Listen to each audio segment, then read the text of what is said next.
د مالیې وزارت اړوند د مرکزي سیلو دولتي شرکت د لاسته راوړنو په کلنۍ عوایدو کې د زیاتوالي په تړاو رسنیزه غونډه د مالیې وزارت د دولتي شرکتونو عمومي رئیس الحاج عبدالحمید اخندزاده، د دولتي شرکتونو لوی ریاست د سوداګریزو چارو رئیس نوید احمد اعظم، د مرکزي سیلو رئیس مولوي نصر الله منصور، د ارزاقو دولتي شرکت رئیس مولوي عبدالرازق رفیع او د اړوندو ادارو د یو شمېر مسؤلینو او رسنیو په ګډون سره په مرکزي سیلو کې ترسره شوه. د مرکزي سیلو رئیس مولوي نصر الله منصور ګډونوالو ته د ښه راغلاست ترڅنګ وویل چې په تېرو 20 کلونو کې مرکزي سیلو فعال شوه چې د اسلامي امارت پر اتک سره عایداتي سرچینو ته د ځانګړې پاملرنې په نتیجه کې دغه سیلو فعاله شوه او اوس مهال په درې عمده برخو د ډوډۍ او وړو د تولید او د غنمو د ذخیره کولو په برخو کې فعالیت کوي چې د خپلو ښو فعالیتونو له درکه یې د اسلامي امارت له حاکمیت وروسته په 1401 مالي کال کې 1.8 میلیون افغانۍ عواید ترلاسه کړي دي چې د تیر په پرتله د پام وړ زیاتوالی څرګندوي. او 6 کال الحمدلله د امارت اسلامي د راتلو سره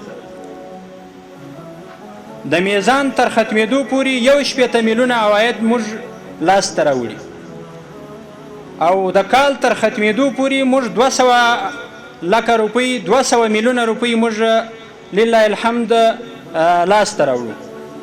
او تقریبا په دې کې موږ مفاد 20 میلیونه افغانۍ موږ مفاد لرو. د دولتي شرکتونو عمومي رئیس الحاج عبدالحمید اخندزاده د مرکزي سیلو فعالیتونه وستایل او ویل چې د مرکزي سیلو مسؤلینو خپل مسؤلیتونه په سمه توګه ترسره کړي دي او په نتیجه کې ښې لاسته راوړنې لري. نوموړي زیاته کړه یوازې د دې سیلو د مرکزیت مسأله نه ده